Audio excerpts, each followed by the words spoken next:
Welcome back to the Law and Crime Network. I'm Heather Hansen, and this is For the Record. We are waiting for court to end their lunch break. It should be very shortly, but in the meantime, I have a fabulous guest with me. Eric Faddis is going to return in just a second. DeWitt Lacy, civil rights attorney. This is exactly in his wheelhouse. And in fact, in the last bit, we were talking a little bit about the Rodney King trial. And DeWitt, you have some personal experience with that case, don't you? I do, by virtue of me working at the law offices of John Burris. John Burris, of course, being the attorney who led the civil rights action against the officers in the Rodney King matter. Yeah, and tell us, they were just comparing this case to the Rodney King case, and I have seen some differences. My understanding is at the criminal trial in that case, the entire video was not shown to the jury. What are the differences that you see, and how do you think those differences will play out here? Well, I think the context of where the nation is very important. So right now, I think we're at a different point in time, right, where people are a lot more understandable to, I guess, the happening of police violence. And a lot of that's because of Rodney King.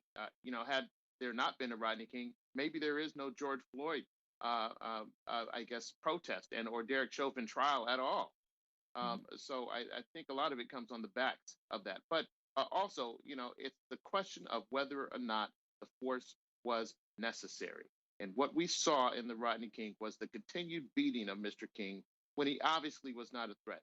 Here, you saw Chauvin and the other officers continue to kneel and apply pressure on his neck and his back when he was already restrained and handcuffed.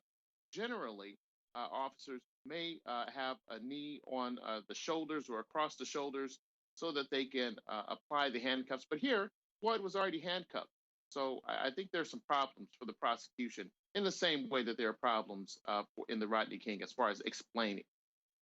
Yeah, I think that you make a really good point, and especially to the point of our nation being in a different place. I had lunch with some friends this weekend, and one was a woman of color, and she was talking about how this case the Rodney King case had impacted her so much as a young teenager when that happened. And I couldn't help but think that there are people similar to her on this jury, people who saw that go down and perhaps want to make sure that we see something different here. This history of our nation is part of all of our DNA. How much does that play into the jury's consideration of this case?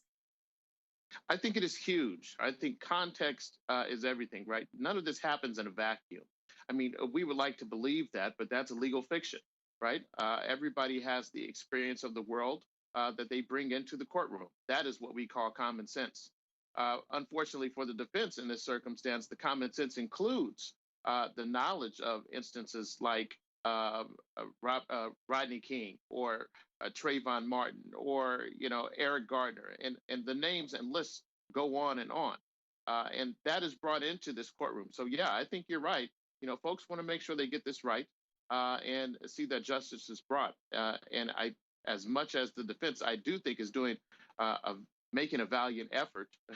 I think they have a tough row to hoe and a high hill to climb. Yeah, I think that you're right on all counts.